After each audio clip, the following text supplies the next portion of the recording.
Good morning and welcome to My Catechism. I'm your talk show host, Father Lucas Inoc, and with me is my co-host, Brad Adam Ampier, the President of the Catholic Faith Defenders in the Archdiocese of Cebu. Today is the 27th Sunday in the ordinary time in our liturgical calendar. And we have a very beautiful gospel reading today, taken from the Gospel of Mark, chapter 10, verses 2 to 16, then chapter 10, verses 2 to 12. And this is about the sanctity of marriage. Why I say sanctity of marriage? Because here our Lord teaches us on the indissolubility of marriage between husband and wife. That what God has joined together, let no man separate. This is very specific in the Bible or in the Gospel. But sad to say, this particular command of our Lord is almost entirely rejected by so many people, including Catholics. In fact, here in the Philippines, we have a pending bill in our Senate whether to allow or to delegalize divorce in our country.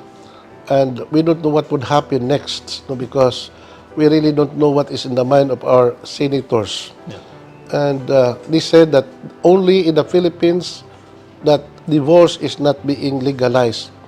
Practically all countries in the world legalize a divorce. Only the Philippines wala niya ma-legalize. But that is not something that we should be afraid or be ashamed of, not having marriage being legalized in our country.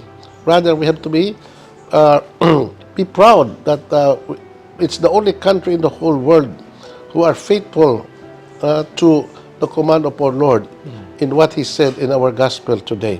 And this is something that Brother Adam and I will be discussing more after this short break. Please stay with us.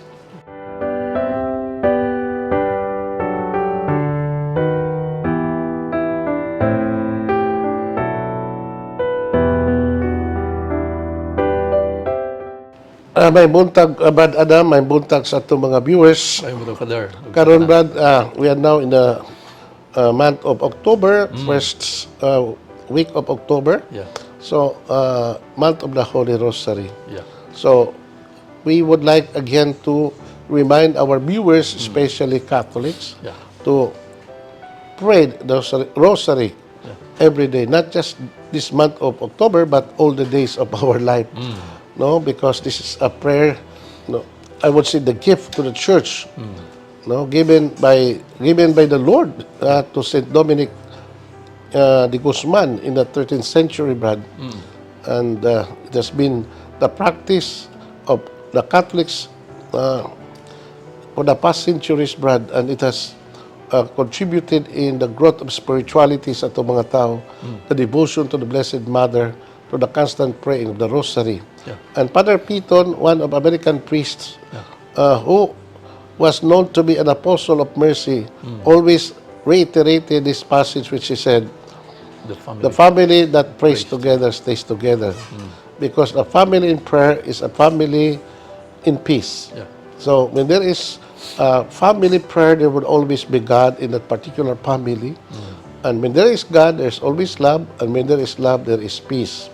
So mga Brad, nga karon ang atong katawhan na nahibaw naman ni sila, Brad, ba? Practically, kita makatulikon, nahibaw naman ni because matagtuig ato naman yung gibansay na mag-ampo kita Santos nga Rosario. I don't know if many of our Catholic families still preserve this devotion. So I hope that we have to recover this devotion and use this devotion in our daily life as Christian and as Catholics. Correct.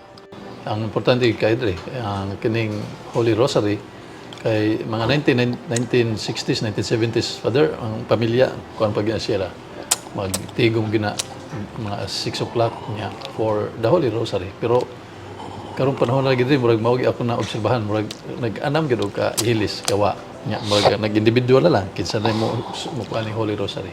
Pero balik ko na during the time days sa mga 1950s, 1960s pa, nindot na kay mao man nagikuan sa atong simbahan dito to have a devotion for this Holy Rosary kay ang naghatag gyud ani si Mother Mary nya daghang kayong mga milagro, Father, for those kining mag-devote aning Holy Rosary. In fact, usa history sa kalibutan gipanalipdan ta sa Ginoo pinaagi sa Santos gyud nga Rosaryo. Mao na nga gi-declare sa simbahan adtong sa 1570 ba to? 73. 73. The famous Battle of Lepanto Katolipanto, Father, no? So, mo na nga, by Pope Pius V. yeah, mo na nga gikuan yun ang Santos nga Rosaryo. Importante kayo.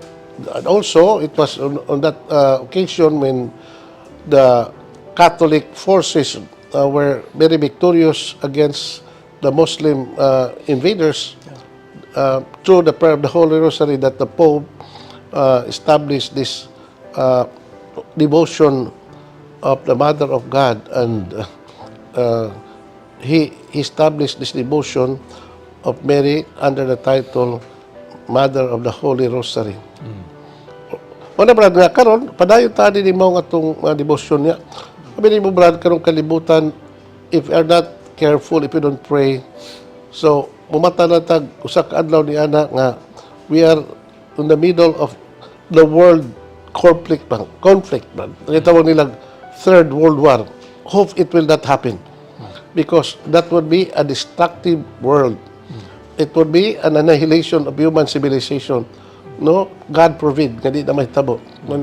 The only weapon that we have to prevent this catastrophe or tragedy to happen sa atong kalibutan, we have to return back to God. Yeah. We have to confess our sins, repent of what we have done wrong in our life, and go back to what we call the basic of our Christian life, and that is prayer, penance, no, and also doing good acts, or what we call merciful acts of mercy.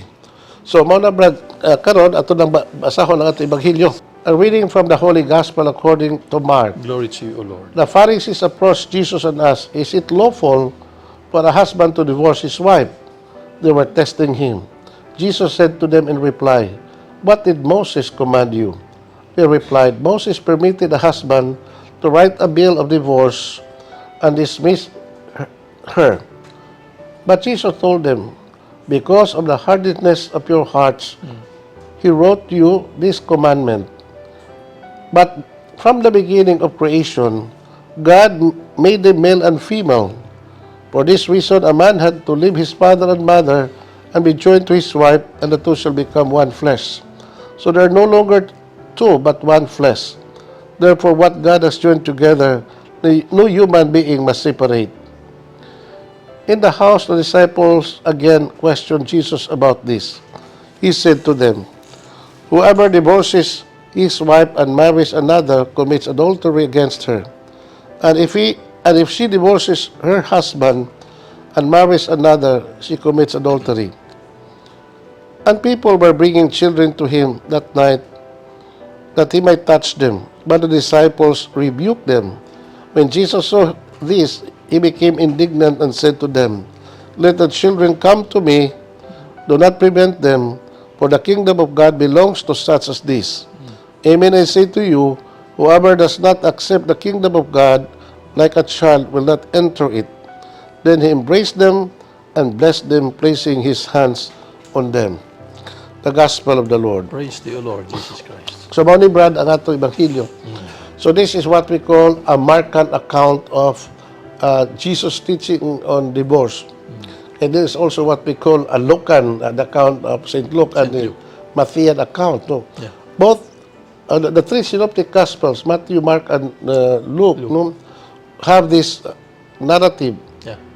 on the topic on divorce. Aminin niyo, Brad, no, kining divorce, it's talking about the history of divorce, Brad. So, karaan na kayo maong issue, karaan na sa lang maong problema, Brad.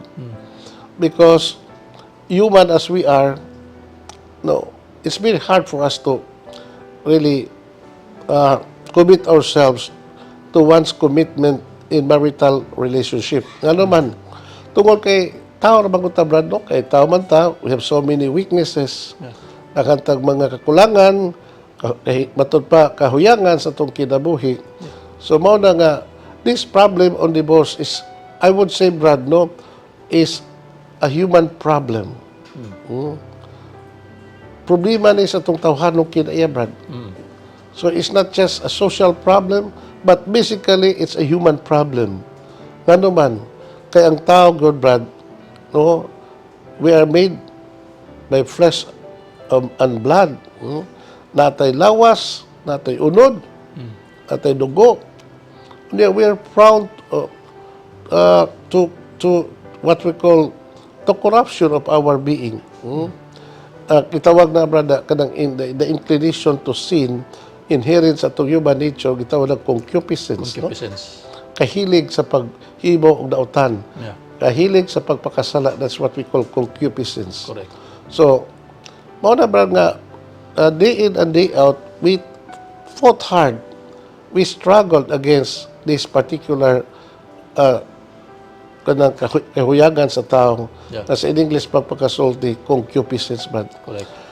Mao nga, kamahin gini sa itong tawhanong kinaiya, o sa nga, lisod kining maong problema, Brad, kay it very touches to the very core of the human being. Ang iyang pagkatao, ang iyang pagkatawhanon, ang iyang pagkahuyang sa iyang kinabuhi. Mao na, for a person to be faithful to his vocation in life, and that is to be a good husband, a good wife, requires a lot of deal of what you call sacrifice, Brad.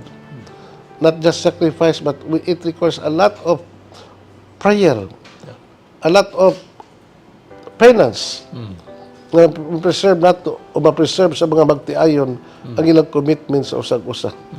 Because it's not always easy to live as husband and wife for so many years. Yeah.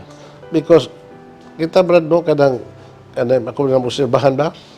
Mag-uya pagani ang duha ka lalaki, ang lalaking babae, Brad. Grabe kay ang ilang ka-sweet sa ilang kinabuhi, sa ilang relationship, no? Grabe kay ilang bonding. Kay uya pa man, Brad. Nga, tungod lagi kay uya pa, nga, in order for one to be accepted by the other, pakita niya ang iyang pagkamaayo, ang iyang pagkabuutan, pagkamayong tao. But actually, brother, matawag na din mga maskara rin sa iyang pagkatao.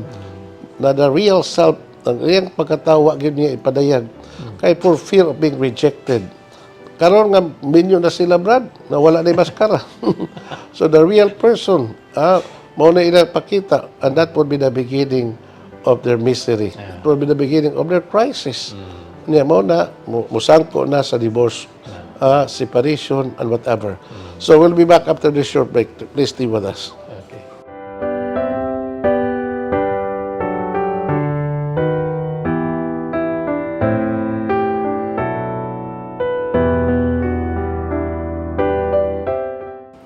Thank you for staying with us, Brad Adam. Ato padayon na itong reflection.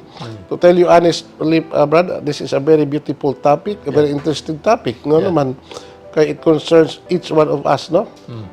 Some of us, kitang tanan, Brad, produkto bagita sa usa ka pamilya. May tao ng kalibutan, nga wa mataw, diha sa usa ka banay. Sad to say, nga dunay mga banay, dunay mga pamilya, dunay magtiayon nga problematic kayo, no? O eventually, because of their problems sa ilang kabinyuon, so they ended up in separation or divorce. So, mao na ang realities kung kinabuhi, Brad, no? I think in America, no, for 5 marriages, 2 or 3 ended up in divorce. So, inana, Brad, no? Usa kini ka phenomenon, Brad, nga kinahanglan ng atensyon nato. Ngano man, because what is at stake here is the sanctity of marriage. What is at stake in this particular issue, Brad, is the security of the children. Na diha sa usa ka kabinyo o sa usa ka panimalay. So that's why we have, as much as possible, try our best to preserve the sanctity, the indissolubility, and the permanence of sa kabinyoon, Brad. Correct. Kay maunay ka bumutos Ginoo actually. Ikaw, Brad, because you were once a married man, sad to say, you lost your wife, so you must have a personal experience sa imong kinabuhi isip usa ka family man. Sakramento gyud gihingog yung sakramento ang sa Old Testament, mura lang to siya og covenant father during the time sa olden time. Pero during the time sa atong Ginoong Kristo, himo niya ang maong covenant into sacrament. Mo na yung sacrament of matrimony. Hindi gid pwede mahimo according to the gospel o napod sa Matthew chapter 19 verse 6, Father, what therefore God joined together, let no man put it asunder. So that means to say, di gid mahimo nga once nga magkasal na diha sa simbahan nga kadawat na og sakramento, Father, nga doon nagi nga pagabulagon gyud kanang gipa kuan ron sa gobyerno gipa kuan ron nga balaod non, Father, supak gina sa simbahan o supak gina sa Ginoo, because according to the Holy Bible in I think sa Malakay God chapter 2 verse 16, no, nga matud pa sa Ginoo, I hate divorce. So therefore dili lang sa simbahan, Father, nga ni stand ang simbahan against this divorce law, kundi ang Ginoo gid mismo. Tungod kay dili sa gusto nga maminyo ka nya, so tungod lang kay kuan magtigi-divorce kay may paglain. That is the case ni King Henry VIII, Father, yang buwagan ng asawa kay magminyo siya og lain, which the church ni barog yun nga it is impossible nga tagaan og approval sa Santo Papa ang panagbuwag. So, you're talking about the story of Henry VIII, the King of England in 16th century. He used to be the defender of Catholic faith, but because of his request to the Pope, no, I think that was in 1527, he asked Pope Clement VII to declare his marriage with his lawful wife Catherine of Aragon as what you call as ma-dissolved or ma-annulled, or not just ma-annulled, but divorce. He asked for a divorce. And I think it was not a divorce, it was an annulment, no? Or whatever. Divorce, no? Okay, but the Pope said, non possumus, meaning we cannot do that because what God has joined together, let no man separate. So in anger, so Henry VIII declared himself to be the head of the Church of England, independent from Rome. Thus, the beginning of the Church of England Anglican Church. As an Anglican church separated from Rome. That very year when Henry VIII declared himself to be the head of the Church of England, tungod lang nga namang rason nga her request, no, wa tugti sa Santo Papa nga makadivorce siya sa iyang lawful wife nga si Catherine of Aragon so that he could marry his mistress Anne Boleyn. Unya mao na, Brad. Nakaroon, Brad, mao man ni kuan ba nga problema ni panahon pang Moses. In fact, na mingo man sila sa Ebanghelyo nga Lord, may allow mas Moses nga pwede na nga siya makasuwat og suwat sa pakigbulag siyang asawa. And then he can divorce his wife, no? Yung mingon to Ginoo, gibuhat tong Moses tungod sa inyong pagkakahigo because of the hardiness of your heart. But that was not so from the beginning. In other words, Brad, no, nga katong maong gibuhat ni Moses, it was just an accommodation, a concession. Meaning usa ka lisod kaayong sitwasyon nga rampan kay ang divorce. But that was not so from the beginning. So mingon nga tong Ginoo nga dili mo ang original nga tuyo sa Dios ang kabinyoon. So with that, Jesus used the authority of the scriptures, no, in pointing the fact that this divorce should not be allowed in the first place. And matod pa niya, have you not read in the scripture, referring to the book of Genesis, that in the beginning God created the male and female, and for that reason the man has to leave his father and mother and be joined to his wife, and the two shall become one body, one flesh. So what God has joined together, let no man separate, period. So klaro ba kayo nagbalaos tong Ginoo, Brad, no? Klaro na kayo na nga ilitok na niya both in the Gospel of Matthew, Mark, and Luke. Karon, Brad, tungod lagi sa akong giingon sa unahan, because of our weakness and stubbornness also of our heart. So, ang ato mga civil authorities, Brad, na lang, ilan din gihimo kay according to them, no, in fact, in the present bill diha sa itong Congress, Brad, matod pa nila, matod pa sa mga legislator, in the lower house matod pa nila. Kini nga mong bill para rin sa mga marriages nga kuha na kayo kanabang dili na ma-reconcile. Dili na ma-redeem ang ilang kaminyoon. No? It is not intended for those marriages that are okay. So, it is what we call a legal remedy para according to them to help married couples who are trying their best to maintain their relationship but for one reason or other they could not. So, more nila rason, Brad. I hear the debate, no? In Congress when it was being debated in the plenary sa Kongreso. Nga matod pa sa mga proponents sa mong bill, this bill that we are proposing, the bill of absolute divorce, is not Intended. for all, but only for married couples who are problematic. To give them what we call legal remedies. No? Pero lagi, Brad, doon naman tayo panultihon, Brad, nga, usa ka balaod gani nga in conflict with the divine law, it should not be followed. Yeah. You know? Correct. It should not be passed in the first place. Na magalit tayo balaod nga, any law that is not constitutional, it should not be passed. How much more nga, any law, in contrary to divine law, should not be passed. So, mana Brad, no? Now, I know, no, marriage is not always easy. No? I know there are a lot of problems sa kaminyoon. The question is divorce the right solution for all the marital problems? Yeah. Kaya, mingon sila, Brad, nga, dili para sa mga minyo. Tanan, para rin sa mga minyo nga, wa na magkanimao.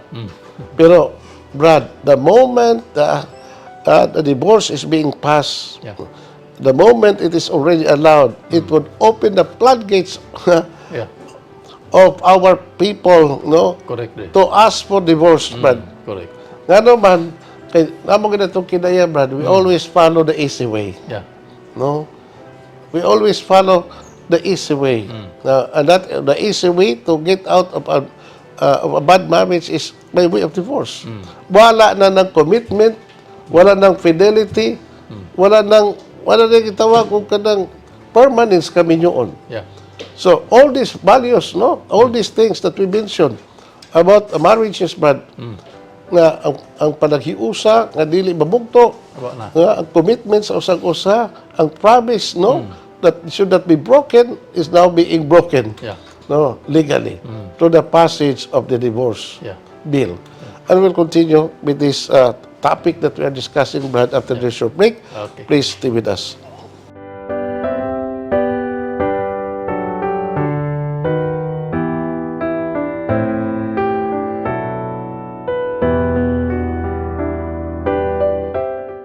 Thank you for staying with us. Brad, no, mao ni problema karon sa ato katiling, Brad, no?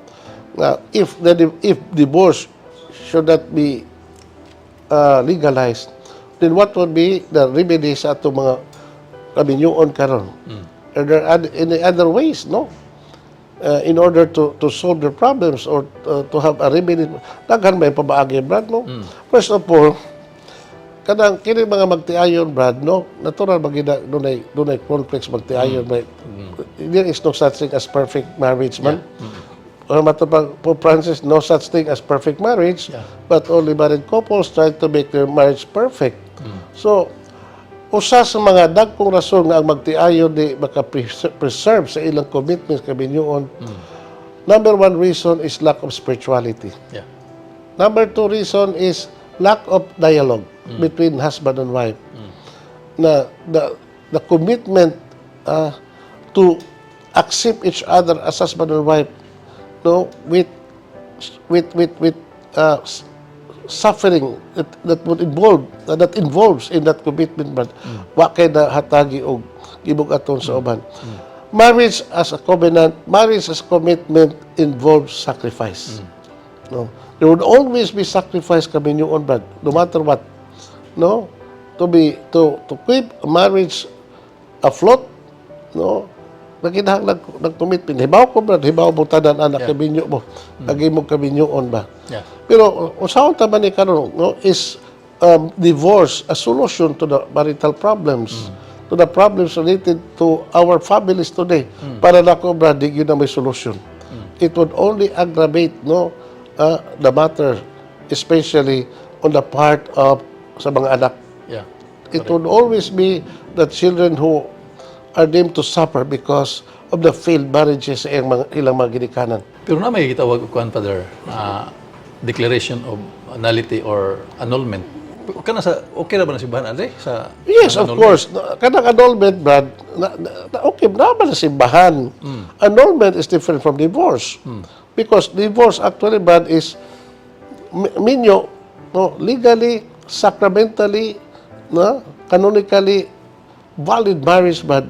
Nga, imo ng putlon, di ginamay mo. Di ba? You know, kaya di Pero man na, katong annulment Father. kanang annulment is not the breaking of marriage. Because annulment is just a legal declaration that the existing marriage, the so-called marriage between husband and wife, does not happen from the beginning. It was null and void Null and void. because of From the what we beginning. call certain mga difficulties. Ground Father sa The kuan. ground for annulment. Annulment. So there are grounds that would render existing marriage to be null and void. Yeah. So we have a patrimonial code sa simbahan. We also have that family code sa atong gobyerno nga may nag-handle ang mga problema. Yang ako Father ba, ma-approve na siya sa government. Unya ang simbahan mo barog man gyud nga kuan. Barog gyud nga no divorce. Ug mo-approve ang sa government. A divorce, or what? Are you referring to divorce or annulment? Divorce gyud. Oh. In case nga ma-approve sa gobyerno ang divorce niya, ang simbahan mo di man gyud mo. Ang simbahan magpabilin sa iyang Pabilin siya. commitment nga no divorce. Oh. Nga, ang gobyerno, balabas gobyerno. So, ang gobyerno na nga, kuhan, nga, kabala o di na balaw simbahan. Wala. So, kita mga Katoliko di gyapon mag-apply ana. Oo, hindi ka ma-apply anak kung Katoliko ka, you have to be faithful to your Catholic religion. That is correct, Father. Kaya naman na sa Acts of the Apostles, chapter 5, verse Wala, 38, wala, 39. Nga, kining, og na conflict between the government and the law of God. Ato kita sa... The law of God would prevail. No, correct. but on San Pedro, it's better to obey God rather than men. correct. No, matod pa niya in the book of Acts, no? So, mga Brad, doon ay conflict nga ng bahina, Brad, no? Kay legalize ang divorce sa gobyerno. Yeah, we don't recognize divorce. So, what would happen? Well, the church would insist on its own law nga there should be no divorce. So, kung na magtiayon, mag-divorce, o they're being legally divorced, no, the church would never acknowledge such. So, dili ba kaya ang church na Father sa government nga may nga ba mo ko na may approval sa kuan sa government. Unya, kaya Dili ka na conflict Father? wala may conflict, but mao man nito mo sa mga nasod nga mga Katoliko po, Brad. Oh. Yeah, So that is an issue, that a civil issue. You have to settle that in the civil court. No? But not in the ecclesiastical court. Sa ecclesiastical court, dili na ma-apply na to. Di ba mo? Okay. So, pag na ginay seemingly kuan Father, conflict yun. Once nga makuha na siya, once nga ma-approve na siya. Kaya kasigaran, ang labi na sa kuan, sa Congress, kasigaran ang mga Katoliko po na dre. Oo, niya. Mga Katoliko po, pero mga Katoliko po problematic po na ilang kami nyo. So, mao na ba nga, kining maong hitabo, karon naanamagina, no? Naanamagina sa, no longer in the House of Representatives, but it's already in the upper house, no? The Senate. It's up to our senators to decide whether to approve that or to deny. So, no, we have to appeal to their own Catholic conscience, no, with our senators. But unfortunately, that all senators are Catholics. But ni kadua po, if these senators are Catholics, kaduduaan po ng ilang pagkatoliko. Ano man, because not all Catholic leaders are faithful to their Catholic Pero religion. sa gospel Father, mura magi kuan sa Ginoo nga kuan mo to magayong ulog. Pero mura ni kuan siya ba? Mura gatagan niya og kuan lang, consideration. Wala si Moses bumihatag og consideration. Oh, yeah. No, mingon ba ko ng mga tao bang may allow mas Moses sa pag-divorce namo, mingon to Ginoo. May allow si Moses tong kay kahibog pero dili na mo sakto. Mo na. That was not so. Dili ni mao sa sinugdanan. So, Jesus was saying, that was not the original intent of God. Yeah. Correct. And now, as if Jesus was saying, and now I would like to restate what exactly is the law regarding marriage. Yeah. That it is a union of one man and one woman that cannot be dissolved. Yeah. More na That is- siya, more that na is correct. you know. So, ang simbahan stand firm about this law, Father, nga. Never sa ma-approve sa kwan. Yeah, but no, Divorce. namang na reality man gyud ang mga divorces or divorce couples atong kalibutan, brad, no? Yeah. Usada sa mga what you call pastoral problems sa simbahan nga angay natong tagaan po pagtagan, brad, because these people are still Catholics, no? How to respond to the needs of these people who are divorcees and who are remarried Catholics, no? After they being divorced sa ilang ex-partner, no? Well, our President Pope Francis is very, very, you know, I would say, receptive ng mga tawhana. Receptive means that he always welcome these people. We should not neglect these people. No, kay usay god no ang attitude sa ubang tao even in the church, but once you are already a remarried couple, yeah, na divorce mo imong previous marriage, mura og dunay batod pa lain ang color ang tan-aw sa uban. Doon na stigma usahay sa mga Katoliko nga, especially if they are not allowed to receive communion. Yeah. Muna, dako kayo ng problema nila. These people, they are Catholics, they are faithful to the Catholic religion only because of their problems in their previous marriage. They are now in a very, very, very difficult situation when they cannot receive the sacrament. Yeah. You know, how to respond and how to administer to these people. Well, one thing sure is that we should always welcome these people. Yeah. No? We should always reach out to them and minister to their needs. No? Mao na nga, kami mga pare, Brad, no, dako kay ng problema, not just problem nga masolbad dato, kaya di na masolbad yun. Usa na sa among mga pastoral concern, angay na mong tabangan ang kini maong mga pagtiayon in a difficult situation sa ilang kaminyoon. But one thing sure is that these people should not be disregarded sa atong simbahan. Dili ka na-unfair, Father. Dili ka na-unfair sa gobyerno nga mga sa kamo kay mga pare mo di ba mo yung mga asawa mo na nga kuan gid mo dili mo musugot ang divorce. Pero kaming mga kaming mga minyo ani. Mo na nga kinahanglan gyud na divorce. So murag mahog noon, Father, nga na-unfair ang sa simbahan ba? Tungod kay maayo ta to sa during sa debate, Father. Naon ta to representative coming from the church. Aron nga kuan ba? Nagyoy panglantaw ng katawan. Well, sabi Catholic representative, sabi ni Catholic, they should stand on the Catholic side. Ato mga Catholic congressmen, they should be the first one to defend. Mao na siya. Anyway, so namagina, Brad, di namagina mausab nato ang mga sitwasyon. Ang ato lang yun noon we have to know what is best in this difficult situation. No? We have to use a strategy na makatabang nining ato mga couples who are remarried couples and they could not receive the sacrament, but definitely they're still part of the church. They are not outside of the communion of the church. They belong to the church, and therefore they should always be welcome and should always be accommodated, especially in pastoral concerns sa ilang individual life as husband and wife. No? So mo na atong attitude. Yes, they should be welcome. They should be taken care of, and we should always pray for this, help these people, these couples, no, to live the Christian life to the full, in spite or despite of their irregular situation sa kinabuhi. The Lord be with you. And with your spirit. Almighty God bless you, the Father, the Son, the Holy Spirit. Amen. Thank you and good day.